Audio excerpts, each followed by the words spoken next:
Okay, so here we have Canon's new EOS 1DX. So this is actually a replacement for the 1DS, but will actually the Mark IV will actually still carry on. So as you'll see, it's very, very similar to the other 1 Series cameras that we've launched. The reason for this is professional photographers do not want to learn a new camera from scratch. They like to be able to pick it up and start using it straight away. First thing you'll notice that's different from predecessors is we've actually got 4 buttons on the top here. The reason being is we've added a white balance button here to make it very, very quicker than it was on the back before. We've also changed the design of the ISO button so you can find that very, very quickly. What you will also notice here is we've actually got more buttons on the front. We've actually got 4 buttons on the front which are customizable. So you can actually set these up to do exactly what you want. The reason why there's 4, you've got 2 for this orientation and then 2 for this orientation. And you can change, as I said, you can change what they're capable of doing. On the back, you'll notice the differences we have here. We've moved these buttons were down the bottom here before. We've moved them up so you don't accidentally press them when you are using the camera in portrait orientation. You also notice we've got 2 toggles here as well. So these are once again one for that way and then one for, I've got my hand the wrong way around, but one when you're using the camera that way. We have the normal control wheel here as well. Another change on the top here, we've now called this a multifunction button. This was the flash exposure lock button before. We've called it multifunction. You can change what that does. Quite often people do that to activate the video and that kind of thing. Got a live view button at the top here, which will fire up. When you're shooting movie, what actually happens, this button actually becomes touch sensitive. So if I start the movie off, if I start recording, which I've forgotten how to do that. Sorry, I set it up to be on the multifunction button, which I just said just now. So we start recording now. What I can actually do is I can actually change the settings literally just by tapping this wheel. So can you see that moving up and down?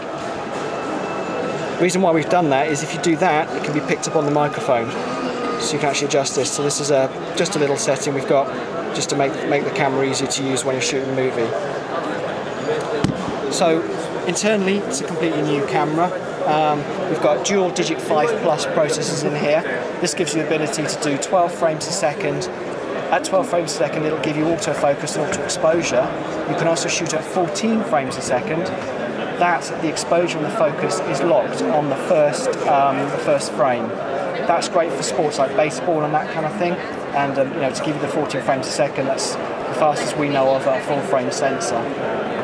61-point AF system. What we've actually done with the AF, we know that AF is a very complicated thing to actually set up and get it to do it how you want it. So what we've actually done in the menu, which if I come out of live view and then go onto the menu, we've actually got a dedicated AF menu on here, and there's actually quite a number of different settings. So I can go through that way. All these different parts of the AF menu. This one is interesting. We've given case studies for setting up your AI servo.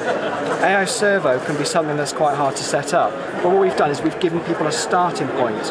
So depending on what kind of thing you're shooting, you've got a starting point for how to set up your AI servo and how fast to have the activation for the tracking and for the point selection. What you'll also notice on here as well is you've got an info help button. If I push this, keep my finger on it, it will actually give you a little rundown of what it actually does to make things easier to get yourself set up to get that right image.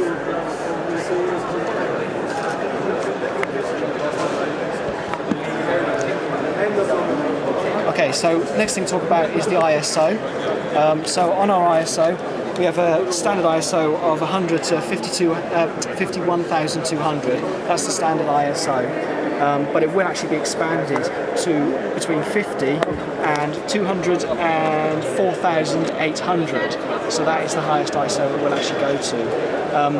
I've seen images taken at 12,800 and taken at 6,400, and the image quality of those ISOs is amazing, really, really clean. The noise is fantastic on there. There's very, very little of it, and what is very, very clean.